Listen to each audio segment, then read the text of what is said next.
I'm Mishima Yuki, and you're listening to the Giant Sword Podcast, home of the second biggest group of Phantom Thieves ever. The first being me. Keck.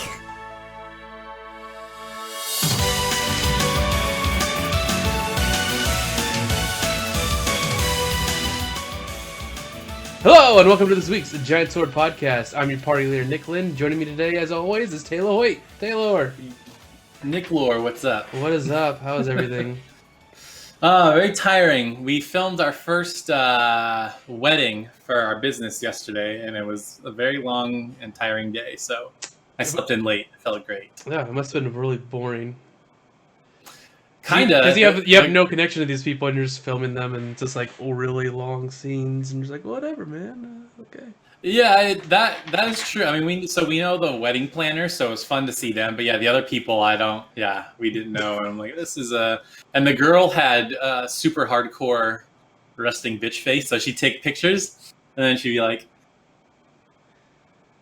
she just looked upset all day. And I was like, dude, it's your wedding day. Look happy, girl. Come on. Well, it's just her natural resting, you know? Yeah. Like, I look angry and mean when I have my natural resting, apparently. Not like this. This girl, you look at her and it's like, oh god, she wants to murder me. Like, it was bad, dude. I've never seen somebody quite like this. Even the photographer, the photographer is like separate, that she's not like part of our business or anything. But we were talking to her and she's like, I have never seen a girl like this. So, and the ceremony, I'm not even kidding, it was literally like 5 minutes. They walked up and they're like, do you marry her? Do you marry him? All right, kiss, the end, bye. Like, literally, it was that. I've never seen one that short before. Well, that's good for you, right? You're getting paid, and it's not that long a work a day. I guess. The day was long, though, because they partied, and they ate dinner, and it was a Southern family and a British family.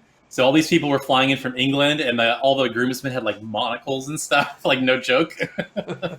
Very interesting. Yeah, they're very proper. Yeah. So it was an interesting day all around. Now to sort through 2 hours of footage. Yay. Yay. Hey, paycheck. Yay. Yeah, that's the thing. Like, hey, we're willing to do it. So can't complain. So you're working and I have extreme back pain. I love it. Oh, it's the best. It's the best. Have you ever gone to a chiropractor? I've been going to a chiropractor every 2 weeks. My back's getting worse, so now it's going every week. So wow. It sucks. Dang. Well, hope you feel better, man. That sucks. I know how back pain, it can be like debilitating. Yeah, it's annoying, especially since I have to work. So. And you're standing up and moving things, so that probably doesn't help at all. Yeah. So it's like I want to be 100% so I can work, but it's like a catch-22 because. Yeah. And what? Turn the AC on? No, I turned the fan off. Oh, okay. So I could hear it through my headphones. So I'm like, I'd probably hear it on the mic. Yeah. So that's my life playing that. It's like I don't want to do anything, so I've just been watching YouTube all day for like every what's it called? Every day off, and I'm like, I'm wasting time. I should be doing something, but I just don't want to. And WoW Classics beta's out. Oh, are you playing that? No, I don't have it. Oh. Brian has it. Guys. Of course he does. How about Corey does too? He gets betas for everything. That's what I said. He's like, I didn't sign up for it. And I'm like, well, somehow... You got it anyway. Somehow you would have gotten it. And he's like, if I signed up, I probably would have got it. I've never seen one human be in so many betas. He's like literally in everything. It's crazy. he gets invited to everything. It's really funny. Excuse me. Yeah. Yeah. So there's been some little news. Mm-hmm. Let's move into that real quick. So Rune Factory 4 Special is apparently getting voice comments in another episode, and a new opening movie. I've seen that new opening movie. It's really good. Nice. So when they see voice comments, what does that mean? So voice comments means from 15 voice actors will be included in the game. Its contents include stories from the recording booth, thoughts on the characters, and other must-hear comments for fans. So it's like behind-the-scenes stuff. Oh, interesting. Okay. I thought they're like adding more voice lines, because there really aren't voice lines like, hi, hope you're having a good day. It's like little, Yeah, that's it. Yeah, like little greeting stuff, yeah. Well, that's because it's they had to save room on Budget. on the cartridges. Oh, that's right. It was a 3DS game. So I bet you in Rune Factory 5, I bet you there's gonna be more voice acting, or they're just gonna keep it the same way because everyone's used to that. Another episode on the last Rune Factory channel broadcast, Marvelous Shirio Mikawa had a suggestive reaction regarding whether or not you'll be able to marry Ventuswil, who's the dragon. But unfortunately, you will not be able to tie the knot with the dragon character in this game. While Marvelous considered whether it was feasible to be able to marry her, it came to the conclusion that it was impossible as it would shake the foundation of the story. However, Rune Factory 4 Special will include a new element called Another Episode. While the details are still unknown, you'll be able to see a new side to Ventuswil. The game's really long as it is, so I'm hoping they make the progression a little easier. Because you were saying like it was sort of random how you get to the end of the game almost. Oh, the secret third arc? Yeah. Yeah, it's a secret. I have never done that third arc because it's random. I think you're supposed to have a kid. Like the kid needs to be grown up. I think that's what it needs to. But yeah. Because you destroyed that game, so for you to not get it, like I can't imagine who would. I'm gonna destroy this game, so I'm gonna get it this time. Okay. Yeah, you should check out the new intro. It's really interesting. It says special Rune Factory 4 special is due out on the Switch on July 25th in Japan and still 2019 for North America. So we're still getting it this year. That's probably going to be. I mean, they've been dropping dates for games in September and stuff like that. So if they haven't announced it, my guess is either going to be October or November. Yeah, I mean they already have the translation. All they have to do is translate the new stuff. So yeah. And we didn't talk about this last time, but they said that Rune Factory 5 will not be out by April 2020. So it's probably going to be it's probably going to be the end of the year release. So that makes sense. I mean, we haven't seen anything for this game yet, so as a bummer of this might be, I wonder if it's going to come out 2020 in Japan. I wonder if it's not going to be till 2021 in America. Yeah, that would suck. I hope not. But they did say 2020 on the North American Direct, so maybe not. I don't know. Yeah. Who knows? Whew, good stuff. I still can't believe that Rune Factory is alive and well. And I don't understand what happened. Did they fold that studio back into Marvelous, like the main Marvelous, or because that studio got closed? So I don't know how they're doing it. So I think I bet you they're testing the waters with Rune Factory 4 Special, and then they're like, okay, let's push out Rune Factory 5. Let's see. Sorry, I keep feeling like I'm gonna burp, but I'm not. But yeah, so amazing news for the Switch. The Switch is getting all this stuff now. Dude, I haven't bought a Switch game all year, but the end of the year is going to be crazy. The summer, Fire Emblem, what's that game? Astral Chain, that Platinum game where you're like the police and you have personas or whatever. Pokemon, Animal Crossing, Luigi's Mansion, Town. They still haven't shown anything about Town in a long time. So there's a lot of exclusives coming. So I'm excited. We're going to play about 2 of them. Let's go to the next one. Square Enix closes Studio Astelia, cancels Project Prelude Rune, which we knew that the head of the studio was leaving, but now it's official. Everything's canceled. Throw it away. It's gone. That's a shame. I wonder if they felt like Hideo Baba was the head of the studio and he was the producer for the Tales series for a really long time, and so I wonder if they felt like the whole reason they started that studio is because they had him on board, and now because he left, it's like, well, there's no point. Let's just close it. I don't know. What are your thoughts? I mean, you like more of the recent Tales games than I do. I haven't played Berseria, but which I don't think he was a part of, but I'm not sure. But how do you feel about that? I have no idea what this guy even did, so not sure. I enjoy the new Tales games, but they're playing those last 3 were just playing it safe. Zestiria, I know everyone hates on Zestiria. I just think Zestiria was rushed. They had a really cool concept and rushed it out. So it felt like it was an unfinished Tales game, which I think that that exclusive Tales Switch game is going to be the complete edition of Zestiria. That we've been talking talking about Tales game for a really long time, and they have not shown it. So I'm really curious what they're doing over there. Yeah. It's been a really long time. The only thing they've said is that there's a new Tales game coming, but they've never shown anything. Not even art. Well, I'm wondering if, they did the Vesperia remaster. I wonder if they put that out to kind of bide their time. It's like, okay, we haven't had a Tales game. The West never got the PS3 version of Vesperia, so let's put that out. At least it's a new Tales game with some new content that they haven't seen before. And then maybe next year, like late next year, they might have it. But they're like due. Yeah, you know what they're also due. You know what they're also due for? The Tales of Destiny, Chronicles HD remaster. That's what they're due. Yeah, because the same logic there. Like the West never got this game. It's our best Tales game ever made. Hey, let's bring the story together. Both Tales of Destiny 2 and 1, all in one. Yeah, why not? Hey, why not? I know, why not, right? What if that's like, okay, we need to put this out. What if they show it during like E3? They're like, okay, this is coming out next year, early next year. But don't worry, the next Tales game is coming. We're just, here's a little gift. Mm-hmm. Happy birthday. I'd be fine with that. And everyone's gonna be like, what is this? Why is this Tales game 2D? Was this a baby's toy? Mm-hmm. No, it's like, shut the fuck up. I'd be down. You keep raving about it, so it's very I'd good. Be very much down to play it. Especially Tales of Destiny 2. Tales of Destiny 2 was really good. Really hard. Tales of Destiny 2 was super hard. Just like one spell, dead.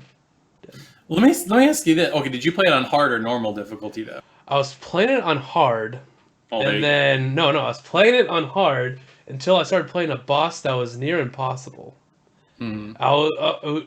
I would get to a point where I would destroy, like it was one boss with like 2 ads.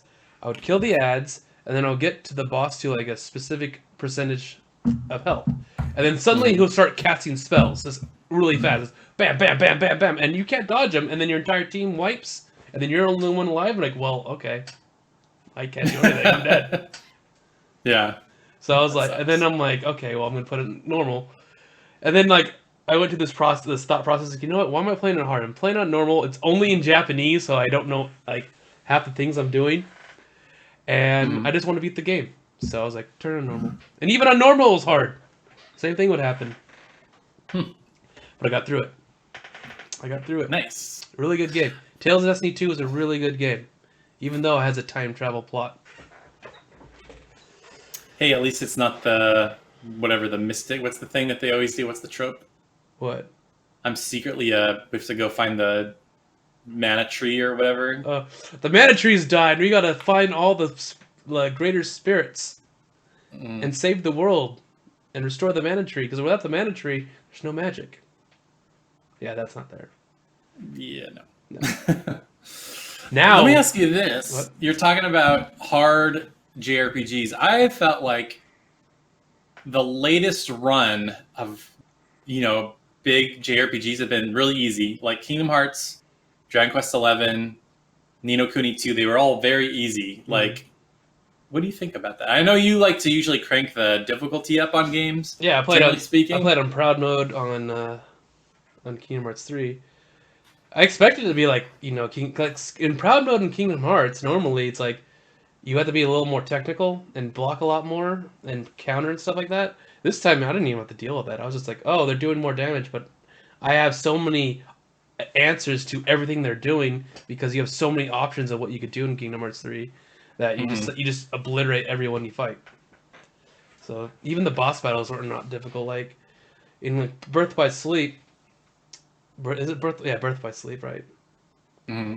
And the final bosses were super hard. And you had to block perfectly and know when to attack, and that was fun. Even though you'd be like one combo, you're dead. But I know that would frustrate the hell out of you. But I find that really really fun. But I don't like it being that it's not they're not hard. It's like, come on, add at least a mode that's hard. Persona, like I played Persona 4 on hard or 5 on hard. And I would tell you, I told you that there's moments where I would be surprised by an enemy, right? And then the enemy would instantly hit hit every weakness. They like know my weaknesses and they just wipe my party instantly. And I'm like, oh well, that was my bad. But yeah, that's not fun though. I hate when games do that. That Persona Q2 was like that. I was playing on like one step above like baby difficulty basically, and even then it was hard. It would be like that where it's just like weakness, weakness, weakness. I have one guy left. It's like, okay, well, this isn't even fun. yeah, but that was But my bad yeah. though, because I was like, oh, there's a monster. Oh, I've been hit. So they get the advantage, and it's like, well, I'm screwed.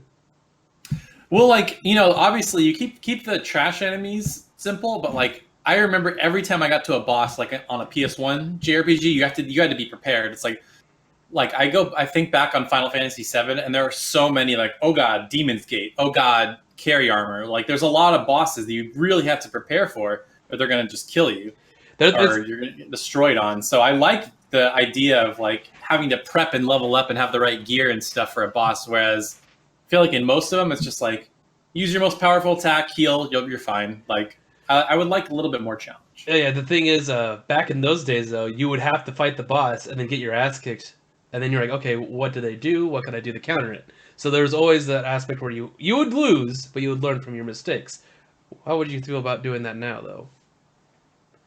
It's like it's like you don't know the boss, right? You fight him and you're like, well, that's cheap. I didn't know he had poison that like instantly drains all my health. And now I gotta start all this over again? How would you feel? I feel like Persona does that. I feel like Persona 5, each boss had some kind of unique mechanic. What was it? There was the B boss where you're driving like a big mech, and like there was something with that mech. I forget, but I remember there was like mechanic you had to prepare for. Yeah, I actually like that idea. I like the idea of each boss having a unique thing, whether it's poison or it's like they're going to charge up a big attack, get your protect spell or block or do whatever. Because you would really like the Ni no Kuni, original Ni no Kuni boss or battle system, because that was challenging.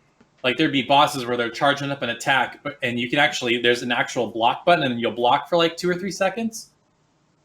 So you'd have to actually time your blocks properly so you don't get wiped out. Because if you get hit, then you're just dead. So I don't know. You have to build the mechanics to allow you to recover from that too, I feel like. Yeah, so you know what I mean? If you fought a boss, like you're playing, like I don't even know, like Persona 6, right? You're playing Persona 6, and you go to a boss, and you don't know what he's doing. You don't know what he does the first time, and he does it to you, and there's no way you could recover from this. Like, you'll die. You know you're going to die. So you have to start the boss all over again. Just imagine it happens on like the 50% percentile of his health. He changes and does this thing. How would you feel? Like, would you be frustrated about that, or? Here's the only part that would frustrate me is like back with like, remember with Nier Automata, where it's like there's this part where you have to climb these towers, and if you die anywhere in the tower, you have to start all the way from the beginning. As long as I don't have to do the entire dungeon over, which Persona has been good at. They usually give you a save point like really close to the boss room. So as long as they keep doing that, I'd be fine. Because it's like, okay, I'm not that far, but I need to go back and put like a poison ring or get a level up or something. Grind a little bit. Get the right amount of right armor. Yeah, because there's a certain satisfaction from being like preparing for a fight when you know what's expected and being able to overcome it, like have your strategy work. I think there's a lot of satisfaction in that, and I feel like a lot of, especially like Dragon Quest XI, I don't really remember there being any complicated mechanics. It was just like, make sure you're leveling, make sure you have good gear, and you're fine. Outside of the final boss of the after story, that was the only super challenging boss, and even that, there's a trick that you don't think of right away, but once you know what it is, it makes it way easier. Mm-hmm. So yeah, that was a nice little tangent. Yeah, it is a nice tangent. We're going on tales, and then what frustrates us in games, and bosses that are fun. Mm-hmm. Yeah, I don't know what they could do with the Tales series. I mean, personally, what I think they should do is they could keep their cool, 3D-ness, but make the camera static in certain areas, so it gives certain areas an identity instead of like you're just running through like a hallway. So that's what it does. Like it could still be a hallway, but if it has static cameras, like it makes it more like unique. I don't know how to explain it, but No, I know what you mean. Like in Vesperia, you walk in that one city and it's like really far panned out, and then as you start walking further, it kind of gets closer. Mm-hmm. Like you have no control over it. Yeah, so it's like a directed view. So you're like, oh, okay, I can see the city from this one angle as opposed to behind my shoulder, like in every game. And then you could turn around. You can put the camera anywhere. It's just like, whatever. But the battle system needs to go back to being 2D. So it just needs to. So 2.5D. Yeah, so it still has a 3D, but it needs to be 2D. The battle system's more fun that way. Compared to what I've played a lot of Tales games, guys. So it's not like I haven't played them. But the 2D battle systems are way more fun. They needed to be like well made. Like Tales of Legendia's battle system, very basic and not that fun. But if it moves to like Tales of Destiny 2 or even Tales of Eternia, just add on to that, it would be cool. Because Tales of Destiny 2, I'm going on a tangent again. Tales of Destiny 2 is you could customize your character's moveset. Like you level up your arts, right? And when you level up your arts, you could add on to stuff. Like you use it 100 times. You have 100 points to put into this aspect where if you hold square or hold circle after you use the move, it doesn't it cancels into another special move that's unique to that move. So it's like you could do like a chain, or you could do it so it says that you can make it so after you do a special move, you could cancel into the unique Tales chain. Where it's attack, basic art into arcane art. That's the basic. Tales combo. You know that? Your basic combo. But so imagine doing combo attack, art, basic art, cancel, attack, basic art, arcane art, cancel. And it's just like, oh. I mean, you need to have the bar to do it, but it's still really cool that you can just do that kind of stuff. And you can customize your character to deal with stuff like that. I will say, just to play devil's advocate, you're also a really big fighting game fan, and I think that plays into your love of the 2D style, because it's kind of a fighting game in a way. So I think that plays a big part of why you like the 2D stuff. But, I mean, I go back and forth. I think it's, if it's done well, it's done well. I don't really have a super preference. Yeah, there's some good good fighting games. There are good 3D engines, like Tales of Hearts was fun. It was very interesting. What I don't like, I'm sorry, I don't like the Tales of Symphonia Vesperia style. But apparently Vesperia you could do some really cool stuff, so I haven't really gotten deep in that. But it's just like, it's very basic, and the spells seem like they always miss, and like they're not as hard hitting as the 2D ones. So. Interesting.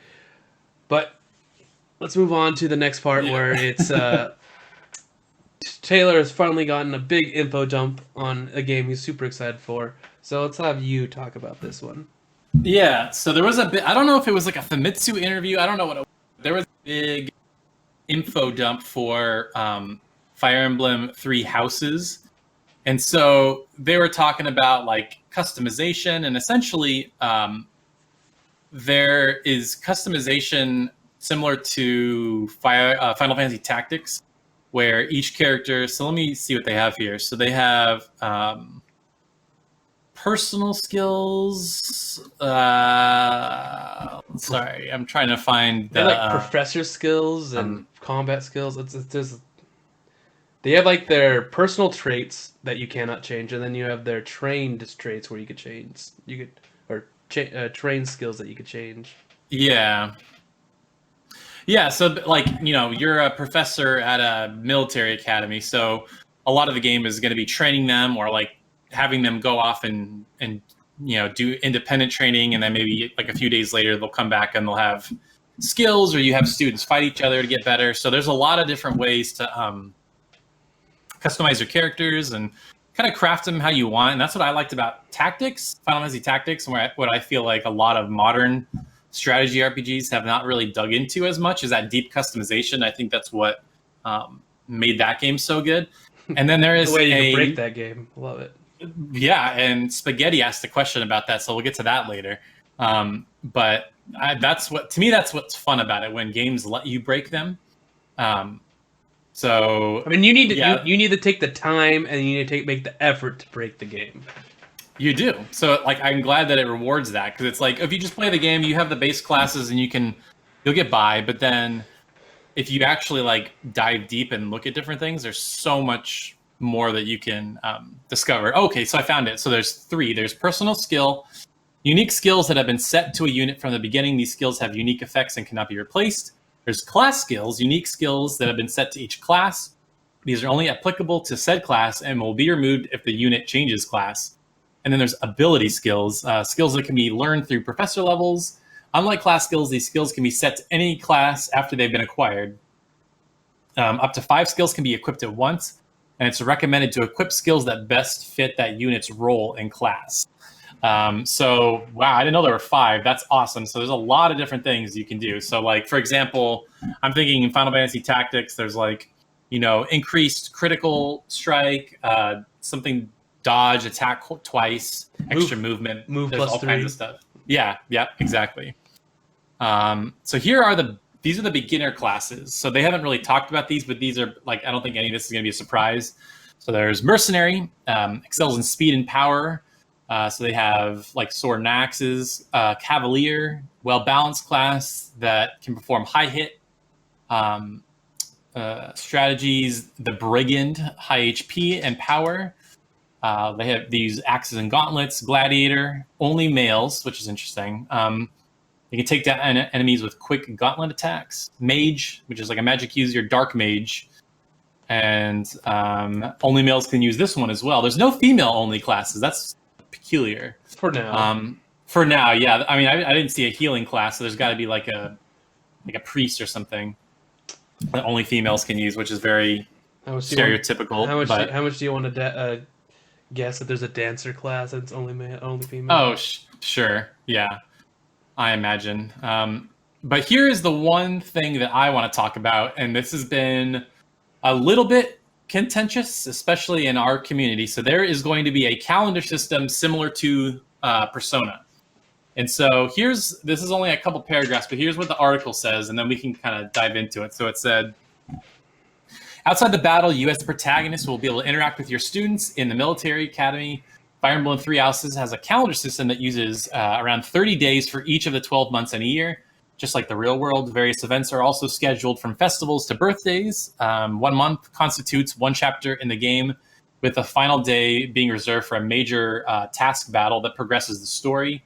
Below, and then they show, they have some pictures and they kind of go into it in more detail. But that is very similar to Persona, where it's like, oh, we got to finish the dungeon by this day. And so you're usually either preparing for it or doing social link type things to get extra bonuses. And Fire Emblem Three Houses is going to have that. The more you train with them, the better, their morale rises. And there's a trait that they mentioned. But what do you make of that? And I know you have not played any of the Fire Emblem games except like one of the old ones. But like, what do you think about the Game Boy Advance one? Okay. I don't know what to think about. Like, are there going to be minor? There's going to be minor battles throughout the month, right? That should be. Yeah, probably there must be. Especially if you want to like level up and whatnot. Because if that's the truth, then there's only going to be 12 battles for the entire game, and that doesn't sound like a fun game. Yeah, no, there's no way. I bet like my thought is it's probably like, oh, there's X amount of battles that need to be completed before the day before the last battle or something, if that makes sense. But yeah. I'm interested to see how this is. The thing that actually has me most intrigued is the skill system, because I'm like, finally, frickin', I could customize my guys like I can in Tactics, Final Fantasy Tactics. Because like everything I've played, most of them that I've played, they don't allow you to do that. They're always a set skill set, and you can't really change much. Even Tactics Ogre was kind of like that. Yeah, like one of my favorite strategy RPG series, Valkyria Chronicles. It's like you're pretty stuck. Like you can level up, but it's like so linear. You don't really get to customize very much. I really like being able to customize my troops. I'm trying to remember Disgaea. Disgaea you could customize, right? Up to a point. Not like tactics. It was pretty. I mean, it was class based. I haven't played a Disgaea game in a long time, so I Yeah, don't me wanna too. I'm trying to remember. I need to play. I think I own every single Disgaea game, but I've only played one, and I think 3 of them are still wrapped up. Oops. Yep, my bad. Oops. I'm thrilled with this because I love how Persona has it set up where it's not like, oh, I don't know. I love the calendar structure because it's like, okay, I know I can only do so many things per day. It's like, okay, so what am I going to do? I have 5 days up until the next battle. Okay, let's spend some time with friends. Let's train up some troops. Let's do a grind battle or a battle to level up or something like that, and then get prepared. And I like that there is a school that you can walk around in. I don't know. The more I hear about this game, the more excited I get. They had those mechanics in the last 2, but it was very minimal. Like you would do a battle and you had a base, and then I think once in between battles, you could like have somebody come to your chamber, interact with them or whatever, and then there would be like little social events. So I don't know. I'm excited about this. And then people kept saying like, "Oh, so are you gonna like fall in love with one of your students or something like that?" Usually it's backwards. I know Nick likes the backwards thing where you're the student and you like the teacher. So That's only happened in 2 games. 2 games. it's only been possible in 2 games. I know, right? Because in Tokyo Xanadu, your teacher is your cousin, so that'd be weird. It's Toa. Doesn't matter. Yeah. Just I don't think so. I think there's probably going to be a lot of people that are your peers, Yeah. and that's who. If there's these like romantic things, we don't know if there They've is. done that in the last 2. In Awakening and in not Echoes, Fates, they've had that. Because then later on, you have a child that grows up and they're like part of your army. So yeah. I don't know who you could choose. I mean, yeah. I mean, in Cold Steel 3, you're the teacher now, and so you can't. You obviously cannot date your students. I don't know why people Yeah. think you can, but you can't. Yeah. But yeah. But you didn't know that, huh? I didn't. Well, I haven't played it or really looked into it much. You haven't looked into Cold Steel 2. You don't know what happens there. I looked into it enough. So much stuff happens. Well, I don't want to spoil it, but I've looked into like the general structure. But It's good times. yeah. So that like as it stands right now, that is still my most anticipated game for the rest of the year. When's it coming out? It's July. I want to say it's like July 23rd or something like that. Worldwide release? I believe so. It's definitely not tapered in any way. Like I don't think Japan's getting it like super far in front. I'm looking. I have a little calendar of games I'm excited about. Fire Emblem Three Houses, July 26th. So in 2 months. Yep. 2 months. Yeah, my hope is that they do not do what they did with Fates, where they split up, so you can essentially like pick which side you want to go, and each side had their own separate game, like Pokemon. Yeah. And this one is 3 houses, and you can pick a house at the beginning of the game. So I'm like, oh my god, please don't make it 3 different games, which I don't think it is. Yeah, I don't think it is because it's a Switch game, and they have enough room to do that stuff.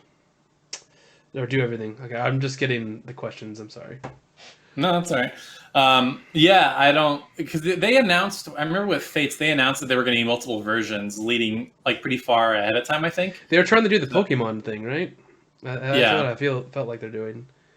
So, and they figured out, oh, that didn't work. So, let's do what we normally did. just do one game. I mean, it was a cool idea. I just wish you didn't have to buy 2 games. Like for me, I bought the Super Edition or whatever, and there were 3 stories. You can pick either the 2 families, or you could be neutral. That was like the third option. That wasn't a separate game. It was like a download, a DLC. Yeah, it was thing. DLC that you had to buy, and the only way to get it was through that pack. Mm-hmm. Yeah, that was a weird thing to do. Yeah, a lot of people didn't like Fates. It was not as Awakening was better in my opinion. I just felt like the maps were more interesting. I will say the characters were definitely better in Fates because it's like two warring families, so you kind of had to have unique characters. Like, oh, your sisters and your brothers and your like good friend or whatever. So they like had more distinct characters, but I felt like the story overall and the maps were not as good. So plus, it had a lot more waifus. It did have good waifus. I'll tell you that. I didn't say honestly, good. I said a lot. Oh, they were good waifus. I was gonna say something. I totally forgot. Hey, continue. I just totally forgot what I was gonna say. Anyway, yeah, I'm just excited for the summer because it's loaded with a ton of JRPGs like Dragon Quest Builders, Fire Emblem Three Houses, Ononaki, which I think a lot of people are forgetting about. And they're all in July, aren't they? Yeah, like July. Yeah, so good luck. I think Fire Emblem is going to sell the best, probably. And then maybe Dragon Quest. I don't know. It depends. I really like Dragon Quest Builders 1 and 2 looks like better in every way. So I really hope people play this. It's a really good game. I saw a DLC thing for Dragon Quest Builders 2, and it was like modern architecture. Yeah, they've been doing a lot of DLC for that game in Japan. So I'm curious if that's gonna be included in the base game for America, or if that's also gonna be DLC later or something. But yeah, it looks neat. It looks neat. We shall see. Shoot. Is Cold Steel coming out in July, or is it coming out in June? Oh, it's June. Yeah, so June. I'm running out of time. Okay, what are you trying to do before then? I gotta beat 1. Oh, you haven't beat 1 yet? No, I've stopped playing for a while because I haven't been playing anything really. So. How far did you get when you stopped? Chapter 5. I think that's about where I stopped, actually. And I don't even need to. I'm not even really playing the game because I kill everything in one hit. So I just do this. What did you upload your Vita port file or something like that? Yeah, and I transferred everything. It's on nightmare mode too, and I'm just one-shotting everything. Wow. Like bosses, I pretty much could just beat in like 3 hits. It's really funny. But so I'm like, okay, well, I already beat this game, so I'm just gonna do all the story stuff, talk to everyone, and that's what I've been doing. So I talk to everyone, do the battle stuff really quick, do all the story stuff. So easy to get. It's really fast to get through that game. I just haven't taken the time to do it. Because interesting. I'm a sad sack of loneliness. No, don't be a sad sack of loneliness. No, I'm fine. I'm kidding. Gosh, guys. Jeez. But you are all moving to the house in Arizona or whatever. What? No, I'm not. Oh, or was that a joke or whatever? What? No, that's a plan B. I see. That'd be fun though. So it's just that's what I'm saving up to do that, but I don't know if I am going to do that. I'm just saving up, paying off debts. So gotta pay off those debts, baby. Yeah, I hear you. So you can help out by buying our T-shirts. Link below. That's right. I forgot. Yeah, we started reselling the shirts, so yeah, go grab some. Yeah, B Cops made a really good one with all the different swords and stuff. That one looks awesome. Yeah, it's one I own. It's nice. You gotta get one. You gotta get one. Get it now. So we haven't been playing anything, so the episode's over. See ya. Bye-bye. But yeah, you said you bought a game recently. I did. What game was that? So it was a newer game. I'll give if you can guess. I've been tweeting about it a lot, actually. Newer game? Yeah. It's not one you would expect. I don't know. It's Taylor. If I can't expect it from a Taylor's point of view, I don't know what it is. That means nothing. Yeah. I love that. Like Matt does the same thing. He's like, dude, I don't get you. Like, I just can never predict you. I'm like, good. I think that's just Taylor in general. That's just you. Yeah. So I bought A Plague Tale: Innocence. Have you seen anything about that? Oh, okay. It's the game that you're like, I just saw this random review, and holy crap, this game looks awesome. And then you bought it. Yeah, the production values are insane. And then I was reading more about it. I couldn't believe it was only $40. So I'm like, deal. So haven't started playing it yet because I'm just trying to catch up and marathon Game of Thrones like literally everybody else. Literally every one of us hasn't seen an episode. Good for you. Good for you. I haven't seen an episode, and I do not care. Oh, I know. Nick does not care about most big media things. Doesn't care about Star Wars or Marvel or anything. Yep. So I read the spoilers and I'm like, oh, okay, interesting. I see people complaining about things like, oh my god, why? And I'm like, oh, okay, that's cool. Fun. Like these spoilers right here. No, don't spoil it because I'm trying to catch up. No, I'm not talking about Game of Thrones. I'm talking about Endgame. Endgame. Speaking of watching anything, have you been watching any anime? Nope, I haven't done anything. Just sitting there. I have been watching YouTube, which is waiting for the slow release of death. Yes. So I'm like, I gotta stop doing this. I've been trying to like break out of it. So I need to do that. I'm gonna start watching some anime soon and then playing some games. And the only reason why I haven't been playing games is because my PlayStation 4 right here is not here right now. It's in the front room, and I'm just too lazy to move it. Wow. Yeah, wow. It's pretty bad. So leave a comment and be like, Nick, go move your PS4. Yeah, it took me like 3 weeks to move my Switch back in. So, which right here. Do it now. Do it. I gotta. And my Switch. I feel like I haven't turned my Switch on in months, man. That thing's got to be collecting some major dust. And I really got to. My stupid left Joy-Con is busted. I really got to get a new Joy-Con. So I turned. Are you playing Necropara 2? I turned it on and I'm like, this is the first thing that pops up is Necropara 2, and I'm like, when did I buy this? I don't even remember buying this. When it came out. It's loaded and everything. I'm like, okay, whatever. I don't even remember buying Are you gonna get Mario Maker 2? Oh yeah, that looks fun. Okay, so instead of playing what we've been playing, let's talk about what we want. So what we want in the next couple of months. Okay, so I saw Grand Blue Fantasy Versus. I really want to play that fighting game so bad. It looks so good. So did you watch that? You sent me the link, but did you watch that whole match? Yeah. Daigo and what's his name? Fudo. Yeah. It's like a RPG. It's like the mobile game because I don't know if you saw, but each of the character has like 4 abilities on their menu bar, so like you can activate them and they have cooldowns and stuff. Yeah, so your special moves have cooldowns, which is really interesting. And then if you use EX versions of those moves, their cooldowns are longer. So you can't spam your abilities. You have to plan out what are you going to use. It's really interesting. And the game itself just looks amazing. I'm like, oh my gosh. It looks 2D, but it's not 2D. And then like my brain just went crazy. I'm like, this is how Persona 5 Arena is going to look. Oh, it's going to be amazing. Can you just imagine Persona 5 Arena looking like this? With the production values of Persona, just like, the crazy menus and the cut-ins and all that stuff. And then think about what like Persona 3 and 4 characters are going to look like. It's like, the game's going to be amazing. Yeah. Well, this is weird because this is going to be most people in the West. It's going to be their first introduction to Grand Blue Fantasy because the game is available in English, but I think it's only on the Japanese store. You can't go and get Grand Blue Fantasy on the. Yeah, you can play it in English. You just have to find a way to download it. It's just it's not tricky. It's not released in the US, but it's there. You can do it. I wish I could play it. I was really into Dragalia Lost, so I know that their art. I love the art style. Like you said, the art looks amazing.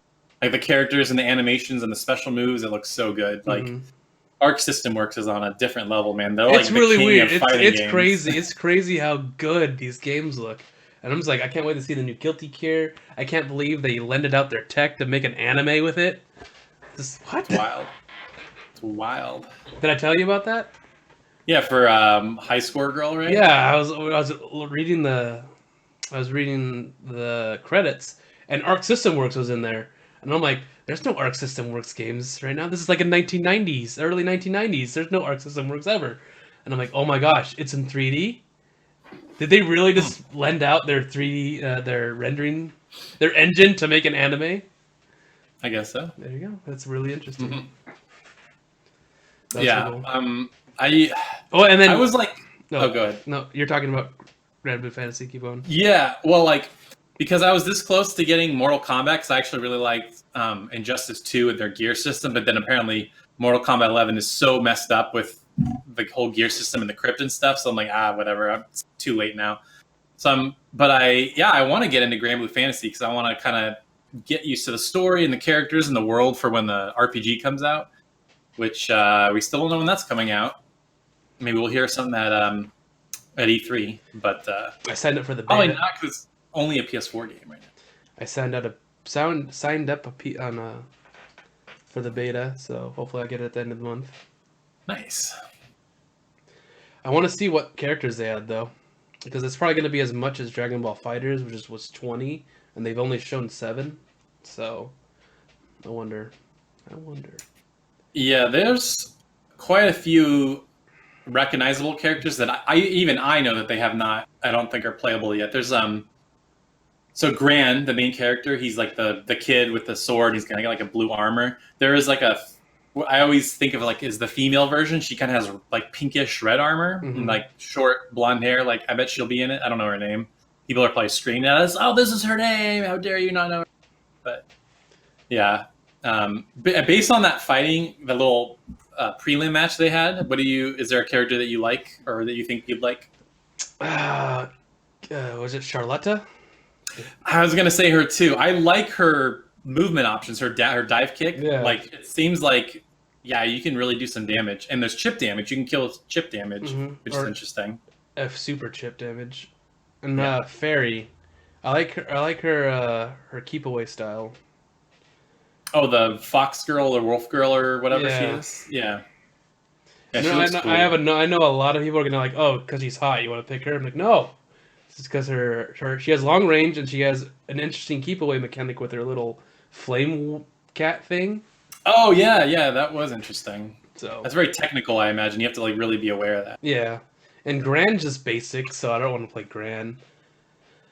Catalina looks cool. I was thinking about Catalina as well. I want to see no more characters because they showed off the burly wrestler dude recently.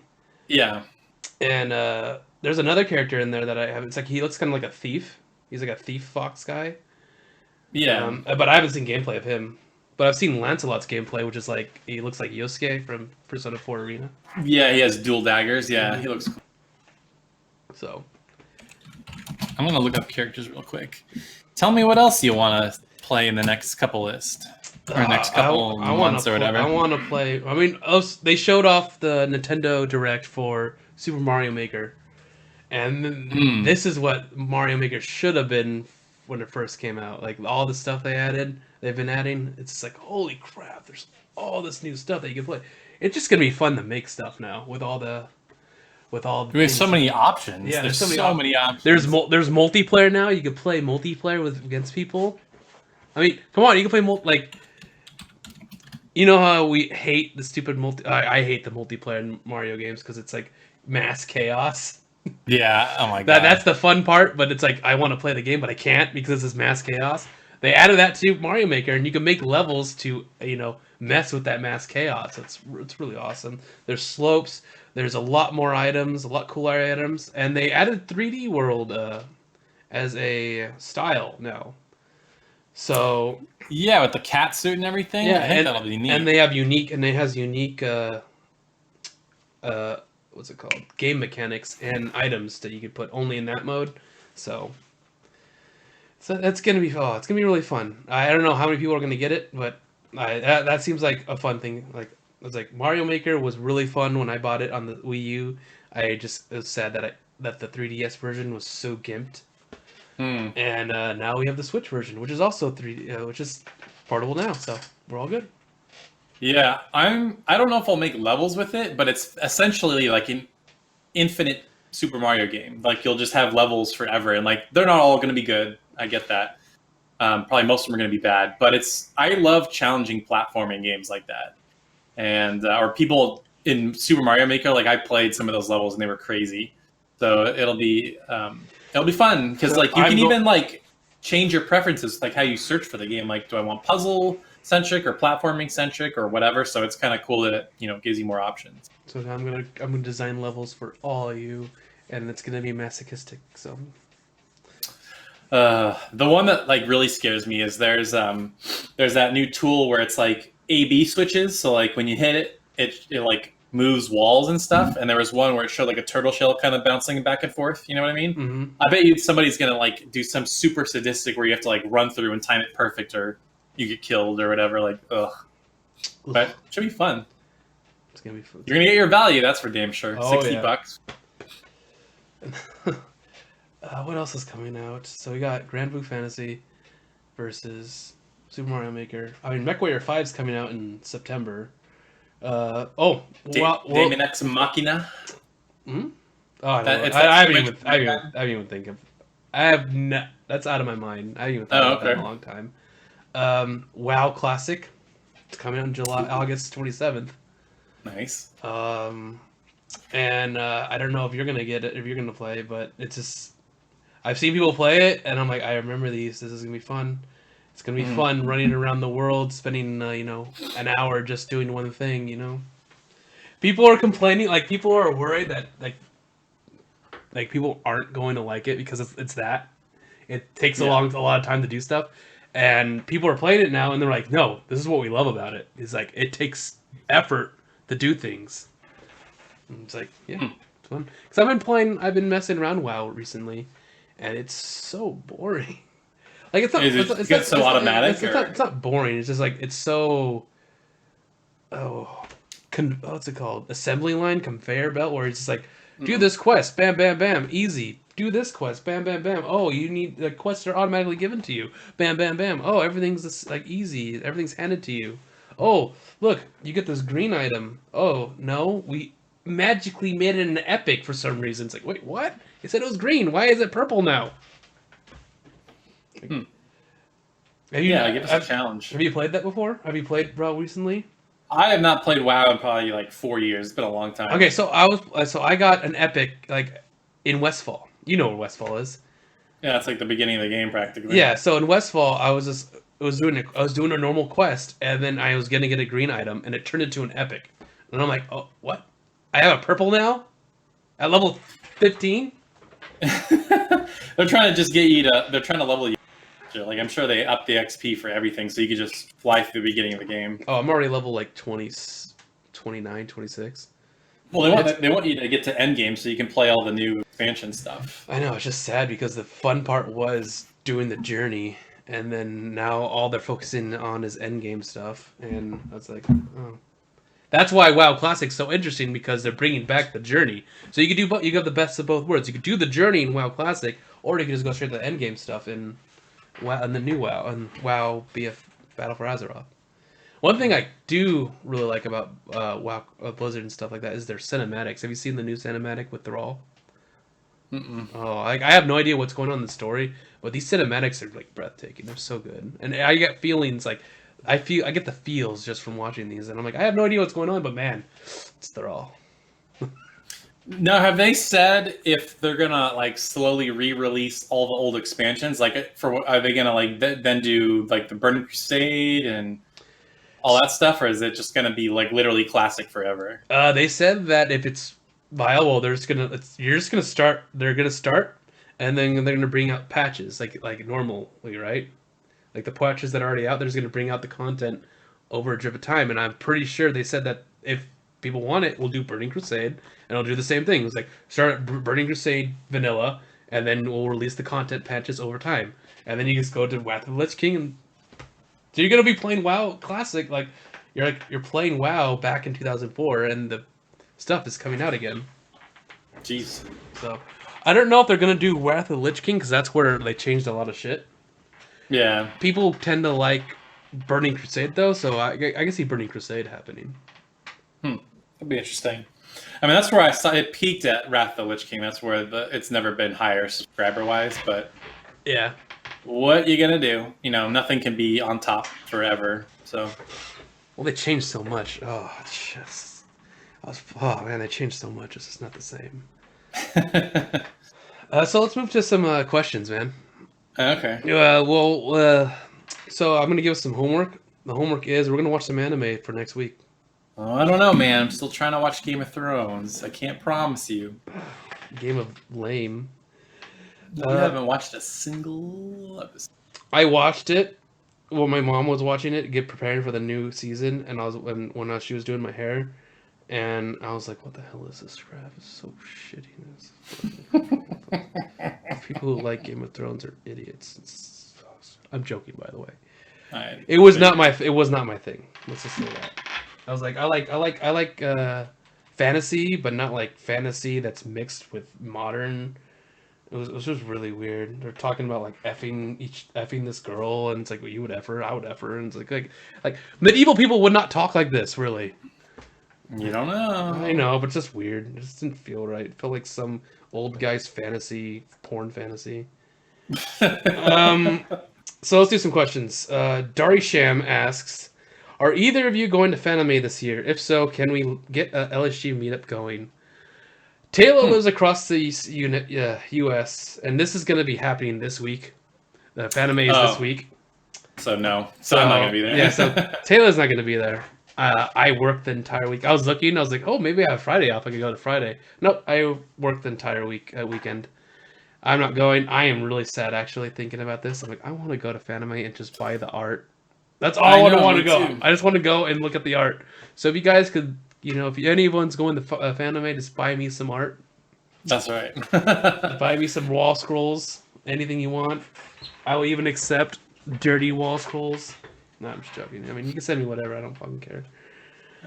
I just hung mine up from last year, like within the last couple months. Like I repainted my room and finally got frames for everything, and they're all hanging, but it took way too long. A whole year. Yeah, I still have from last year. I still have some of my posters that are not even framed yet.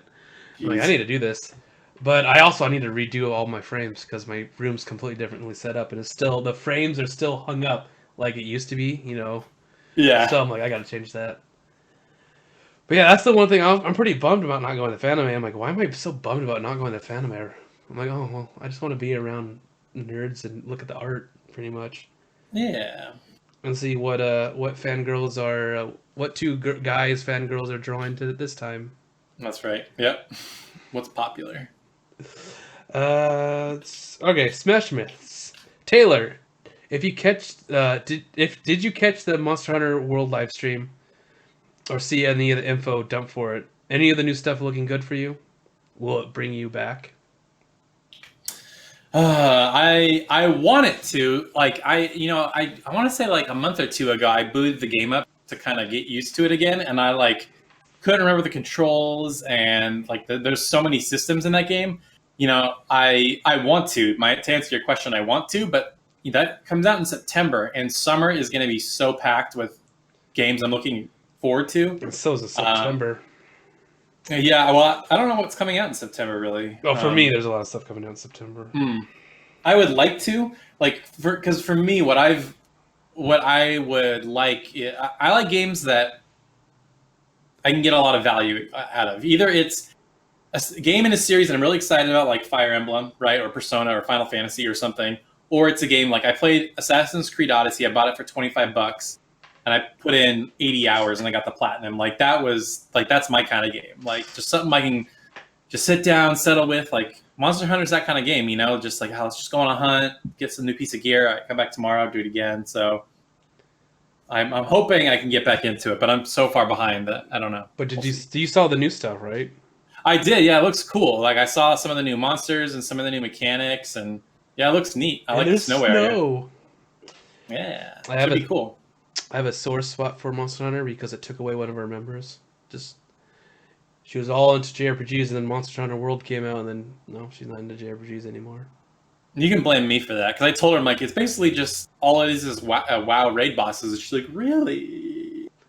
So she hasn't played that. She hasn't played that for a while though. She's only played WoW. She's been playing a lot of Conan Exiles. Yeah, I saw that. And Hawks. That's all she plays. Mm-hmm. JRPGs are dead to her. Unless everyone's just like saying, "Hey, play JRPGs again." We'll see. Go to our Discord and say that. Everyone, do it. Do it now. Next question also from Smash. It's gonna be. We finally got a good new look at Final Fantasy VII Remake. It looks great.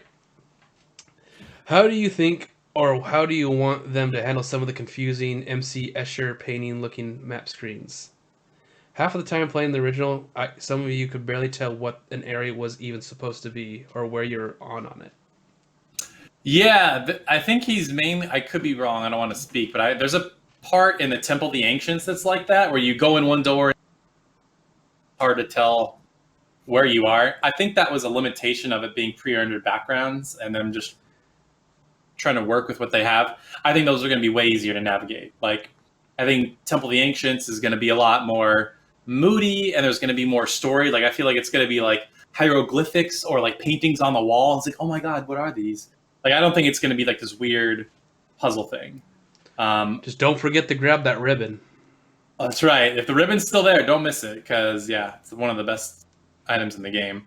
I'm trying to think if there's anything else like that where it's hard to tell where you are on the map. I just, generally speaking, I think that's going to be resolved because it's fully 3D now. I just think that'll be a lot easier to deal with based on tech. They also probably redesigned a bunch of areas just to fit with the new tech. Yeah, like there's that one part in Sector 7 where it's all destroyed and you have to like walk on a pillar and then go through a tube and walk around. That part was confusing. The train graveyard's confusing to navigate. So I think those are just going to be easier just by, modern tech. I think we'll fix that. We'll find out next month. Yeah. So we'll see. Hopefully. We'll see how far they're actually going with if it's going to be a split game or anything like that. It is. So they did. I don't know if you saw that, but they did confirm that it's. Well, actually, we still don't know. That's right. We talked about that last week. They said it's in multiple productions, right? Yeah. So we don't know what that means. Yeah. So, from Schwarzer 101, what do you think of the new English voices for the new Class 7?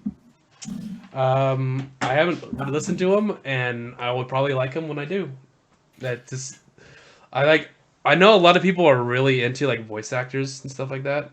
The only voice actors that I really know is Sean Chiplock, and that's because we actually know him.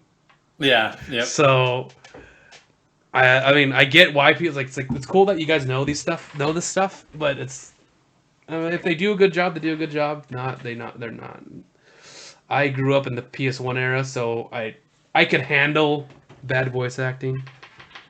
It's fine to me. You know what I noticed? There seems to be a trend. So like, I think people get their feet wet in like JRPGs, anime games, and then they like ascend to like Western, bigger AAA games, and then they like kind of step away from that stuff. Because like, you think about somebody like Troy Baker, like he got famous. He was in Vesperia, Tales of Vesperia, Final Fantasy 13, Catherine, Persona 4, and now he doesn't really do those types of games anymore. He's doing like Last of Us 2, and he was in Call of Duty. Like, it was literally his face was the character in Call of Duty. And so I don't know where I was going with that. But, like, I wonder if these people are not going to be in these types of games for very long. Because, like, a lot of them you see over and over. So, like, somebody I follow, her name's Erica Harlicker, and she did On in Persona 5.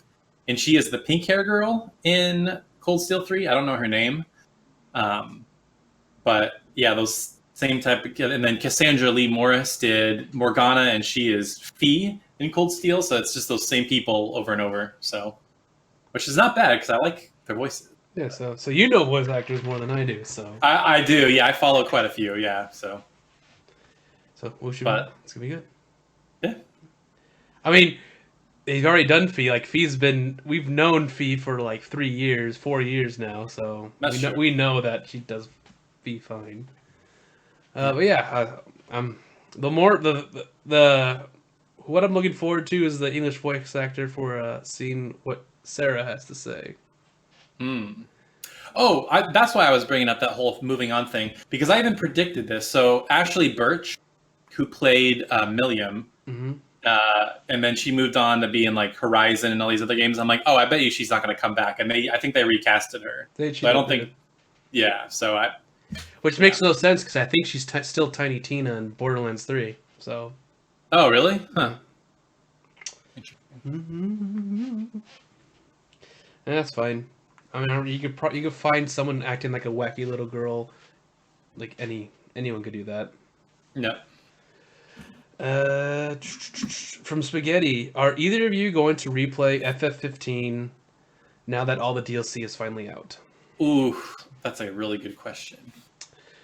Like I kind of want to, because I kind of want to play it, because I played it when it first came out, and I'm pretty sure Taylor did too.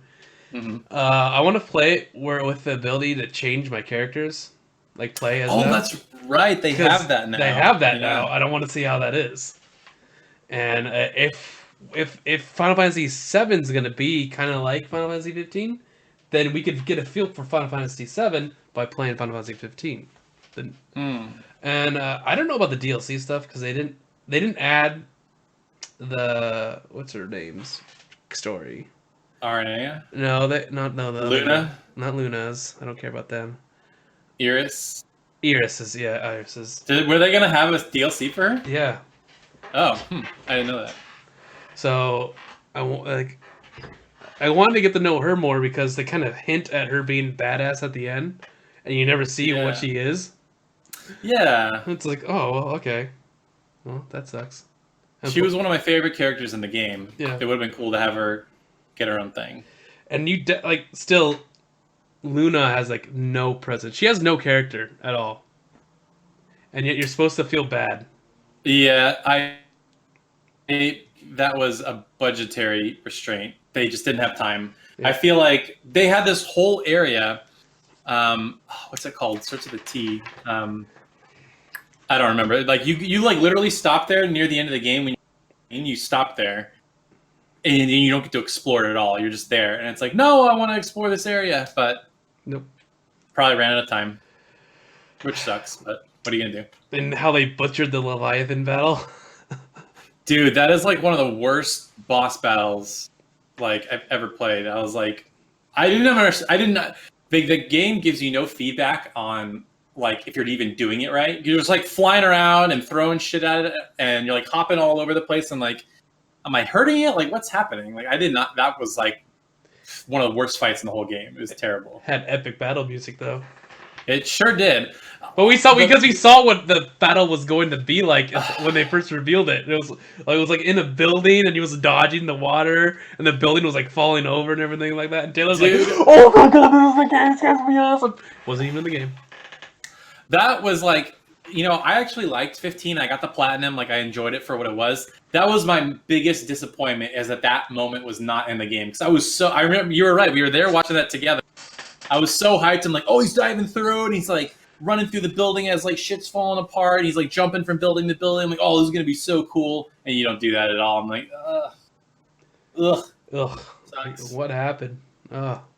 It's okay. They're going to fix it in 16. The guy that's doing Final Fantasy 14 is going to be the director. It's going to be medieval. It's going to go back to, mages and knights. It's going to be good.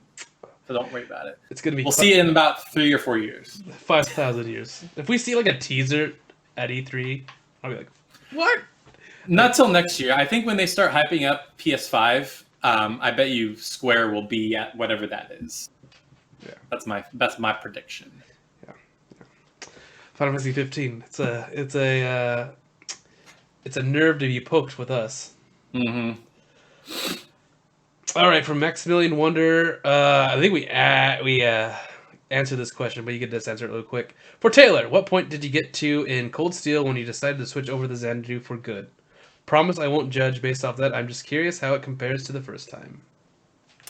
So when I stopped playing the first time, it was the Nord Highlands. I remember that. You were on that field study.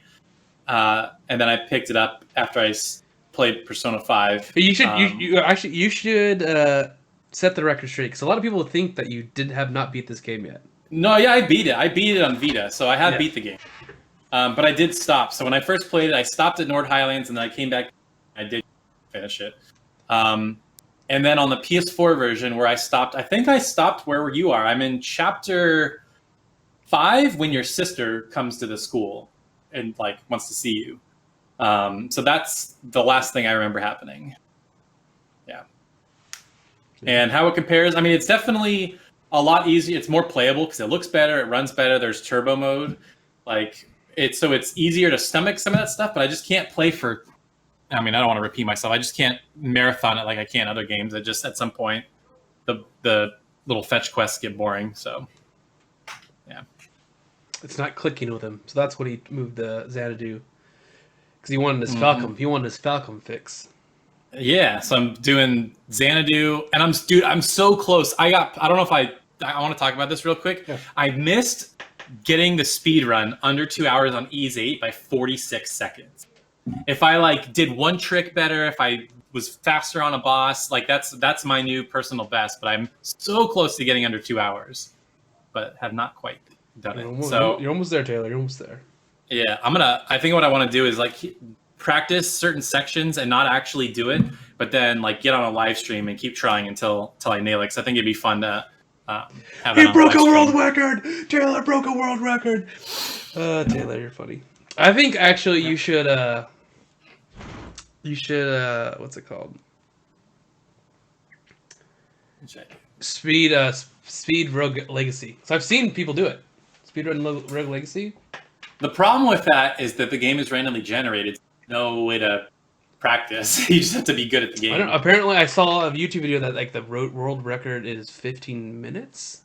Whoa! So I want you to see check it out. See what they have to do to actually beat the game. So I have platinumed it. That is one of my most prestigious PlayStation trophies is the Rogue Legacy Platinum. Because I had beat that game literally 20 something times, and I'm like, you know what? Let's just platinum. I owe it to this game. So. That was my favorite game to play on the train when I used to work in San Francisco. I could just bring it on my Vita. Dude, that was the best. Man, I love that game so much. It's so fun. So good. Craft GM, what is your favorite OP unorthodox character builds that either break the game or allow you to play in a way that wasn't intended? This is the question you were thinking of, wasn't it? Yeah, we were talking about this earlier. So I always do this in Final Fantasy Tactics. It's not exactly either of those things, but it's just something I always like to do. I always like to make Ramza a knight with two swords because knights hit the hardest, and to give them two swords is super broken. Shields. I thought it was a monk with armor. And a monk with armor. I always give Ramza two swords, and then I always make a monk with armor because they have high health as it is, but then once you give them armor, they have double the health of any character. It's crazy.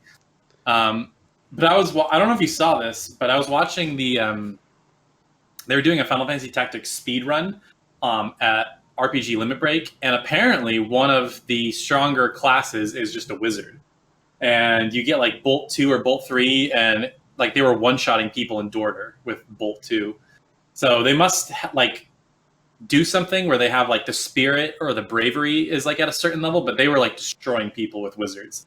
So but the actual broken character in that game is the calculator. I've seen videos where people wipe out a map in one turn. They just kill everybody. I've never even gotten a calculator, but I know it's broken. So I think broken is making Ramza a Dark Knight with two swords. I mean, just being a Dark Knight in general is just broken. So imagine just having a Dark Knight with two Knight Swords. Excalibur and Knight Sword. Yeah. Or Save the Queen. So it automatically has haste and automatically has armor or protect. Yeah. Okay, Excalibur just breaks the game, so I always say no Excalibur. No. Well, Orlando breaks the game. I remember when you get him tactics, this guy is the best character in the game. So I remember we started doing runs without special characters because the game was just too hard or too easy. If you have Agrias and Ramza and Mustadio and Orlando, you don't even need the other characters. You could just beat it with those four, which actually might be a fun idea. What? Playing with four characters instead of your whole battle, or your whole squad. But then now in the PSP version, you have Vaughn. Was it Vaughn? No, you have Balthier. Who's just a better Mustadio. Yeah, it's Mustadio with thief abilities. There's another There's another knight. I think it's Meliadul. Doesn't she have like armor break, like the long distance armor break Yep. and magic break? Yeah, Meliadul's awesome. And then you have Beowulf, and then Yeah, Luso. Beowulf does like status effects, right, or Oh, something. Beowulf could just petrify people. Just That's you're insane. dead. You're dead. It's just like That's crazy. Yeah, the special freaking characters. If you level them up high enough, except Cloud. Cloud always sucks. Well, he starts at level 1, and then you have to go find the Buster Sword. Yeah, So- but Materia Blade. Oh, Materia Blade. Sorry, yeah. You could use Materia Blade or the Blood Blade, but it's just Too much work. too much work, and he's not good. Apparently, like if you level him up, his abilities are scrap. So So what we're trying to say, guys, is play Final Fantasy Tactics. Yeah. That's what we're trying to say. Final Fantasy Tactics is good. You play it on your PSP, hack your PSP, put in a fan made patch that fixes There the you go. time, that fixes the sound slowdown, and then it's the best game ever made. That's how. On my PSP, I have that, and I perfect. I mean, it still has the crappy sounds. You know how Bolt and the summons have really crappy sounds. Yeah. So it still has those, but it's not laggy. It doesn't go like.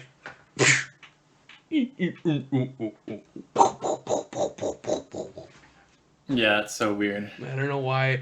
How do they release that? I think the biggest question is how did we play that? We just dealt with it. Broken character, OP characters. You could break frickin' Trails of the Sky with Joshua. You can make him super broken with the Gladiator ability or Gladiator belt and headband. I think that's what it is. Or he just constantly has CP and you just keep doing his what's it called? For some reason I keep thinking Mystic Art, but what's the ability? S-Craft. There you go. S-Craft. You just keep doing his S-Craft and he just doesn't die. Especially in Sky 2, where he's like super powerful. So. Oh, dude, what was? I'm trying to think of something. Oh, dude, there is a ability in Bravely Default where because that game's all about like storing up turns, taking extra turns. There is a way in that game where if you set it up right, you can have literally like infinite turns. Because I remember I was like near the end of the game and I forget what I was doing. I wanted to mess around or just see what people were doing. But there is a combo that is like pure insanity where they like you just have infinite turns. And that's how I ended up beating the game because I tried. I was like, oh, "This is amazing!" So you Magic the Gathering it. Yeah, You created that ultimate combo. that's right. Yeah, Oh, that game is also like tactics because there's, I don't know how many classes, a couple dozen classes, and then you can, mix and match abilities. God, I love system like the job system. Like I just love that. God, I hope they do that in if 16 is not just like assigned characters like in 9, like each character has a class. I really hope they do job class so you can customize people how you want because man, that's fun. So fun. I could break characters in. Rune in general is broken if you think about it. His Master Quartz is overpowered. But you could break him even more in Cold Steel 2. I'm treading water on here. I got to tread lightly on here. You could pair him out with Sarah, and in Valimar, because people don't know who Valimar is, but in Valimar battles, you know what this means. You can make it so, like, if you're linked with Sarah during those battles, she will make it so you take no damage. Wow. And it's just like, okay, well, these battles are easy. Funniest things. They like super over. I don't know how it happens. They might have fixed it, but when I played it, being linked to Sarah in those battles, and then Sarah, just being linked to Sarah in general, it makes everything overpowered because Sarah's really fast, and then you have Rune. So Sarah has an ability which sucks everyone into a circle, sucks everyone in, and then explodes. Mm-hmm. So you use that ability, and then right after Rune goes, and then you can just use Gale and one-shot everyone. It is super fun. Like, you not just Sarah, you could totally break Fee. Fee is so good. Oh, Fee is Joshua in Cold Steel. Just think about that. It's super broken. So Sarah's really good at sucking people and making them explode. Got it. Yes. Yeah. Taylor had to go there. I couldn't resist. Yes. So very. Sarah's a very good character. Yeah. Toe is a good character. For Taylor, what advice would you give someone wanting to start their own business? Ooh. Quite a bit. I think whatever you're doing in terms of whatever business you're going to do, like, make sure you love it, because it's going to be your life. Like, when you start a business, it's not like, oh, I'll work 8 hours and be done. Like, you're always thinking about it. You're going to have to work long hours and weekends. So make sure you love whatever that thing is, because you're going to spend a lot of time doing it.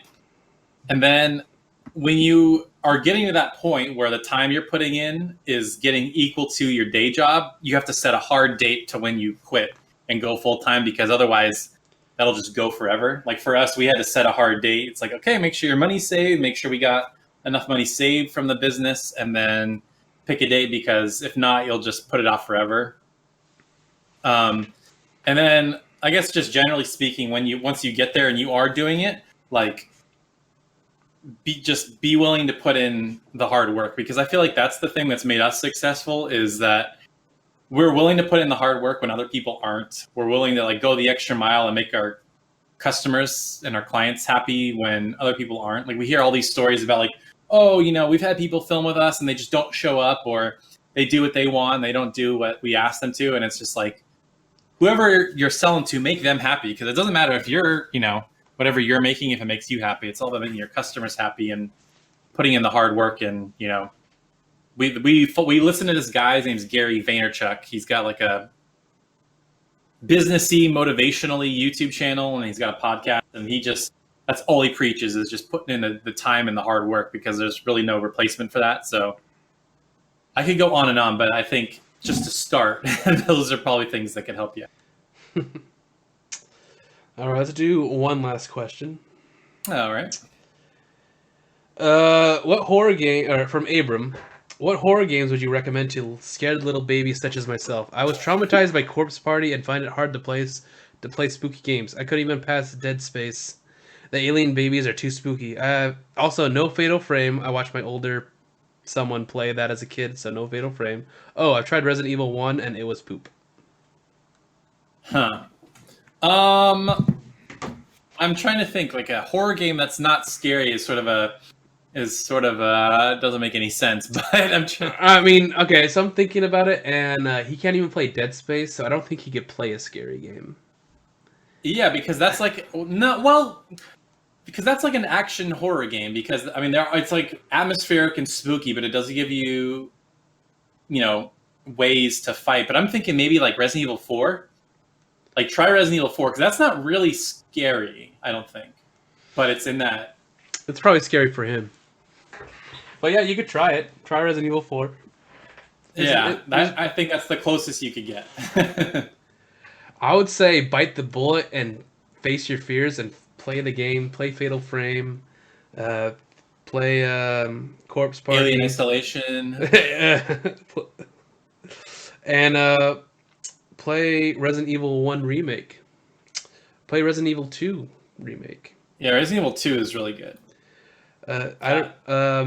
If you think Evil Within. What about Evil Within? I feel like that's a pretty good balance. Evil Within 2. Evil Within 2, that game, I did not find that game scary at all. That game was not scary to me. 1 was pretty spooky and scary. Yeah, 2 was like... 2 was fun. Yeah. 2 was like more like psychological than like scary things, So I would say Evil Within 2 might be a good I could see Abe pooping his pants when he's just walking around the town and suddenly it goes all blue and the ghost lady starts stalking him. Possible. It's possible. That'd be fun. That'd be funny. That'd be a funny scene to see. But yeah, scary games. You just need to bite the bullet and face them. That's the only way to do it. Yeah, like you just gotta face your fears. You have to do it. It's and just think about it this way that it's a freaking video game. It's not gonna get you, Abe. You can beat it. It's fine. If you want to be super, super awesome, just play Five Nights at Freddy's. Just do it.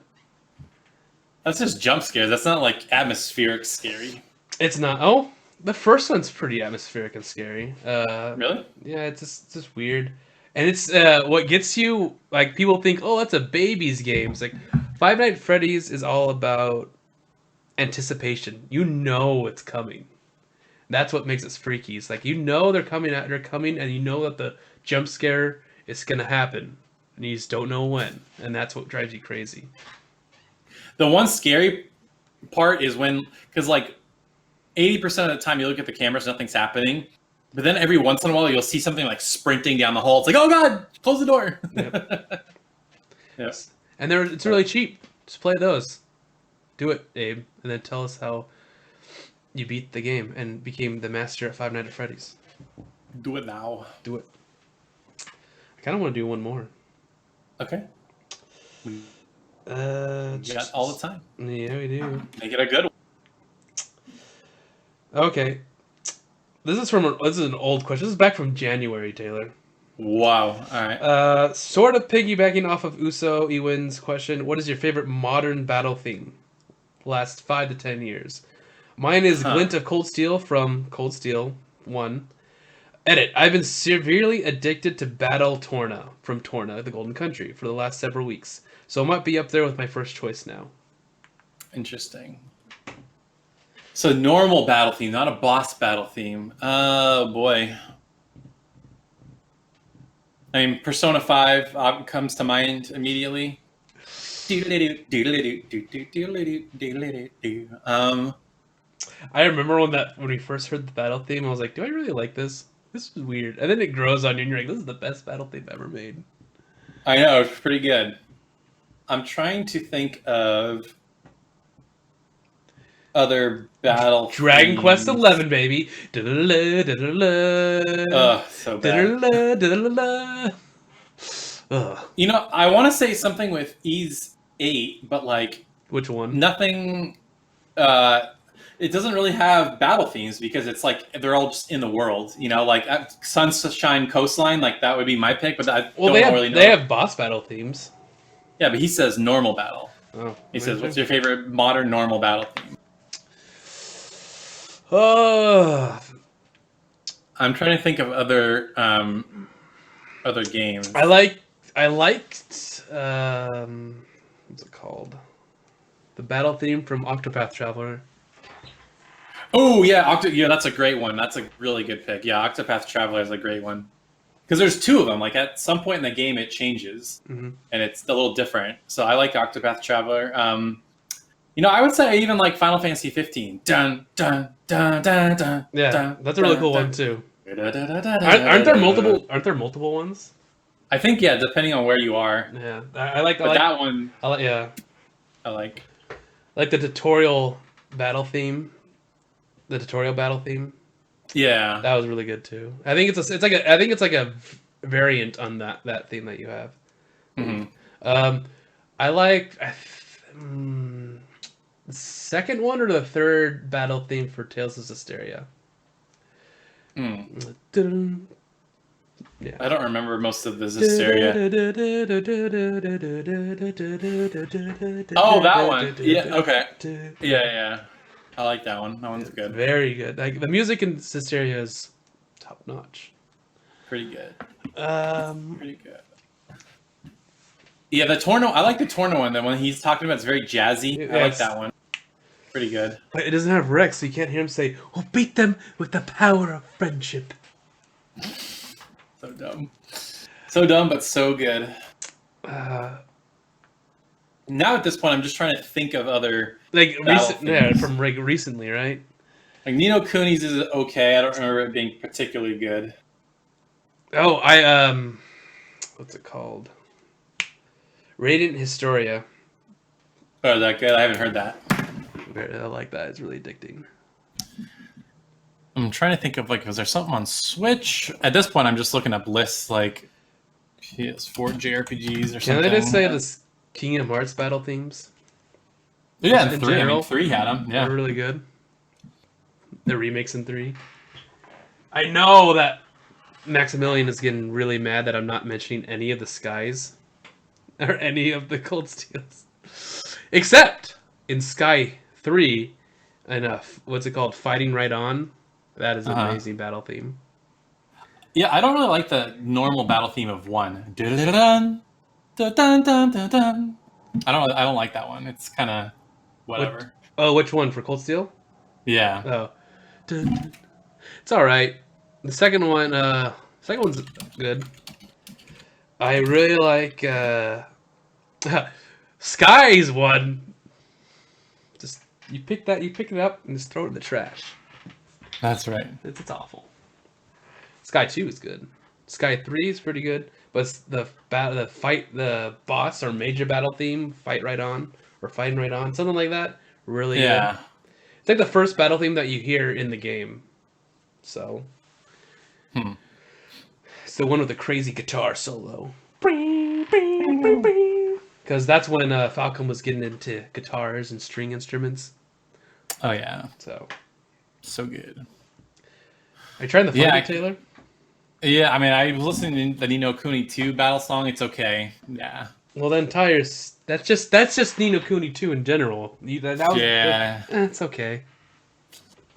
Yeah. Well, yeah, that's a good one to end on. I think so. Yeah. I mean, if we went not recent battle themes, we could say all sorts of stuff. Sure. Well, you know what also is pretty good is Nier Automata. I think has a pretty good battle theme. It's got a bunch of them. There's a lot. So. Well, isn't Nier Automata had one of the best soundtracks ever? Yeah, it's so I don't know how to describe it. It's so unique. It has this weird made up language that's always singing. Have you played that yet? No, I don't even own it. Oh man, that game is really good.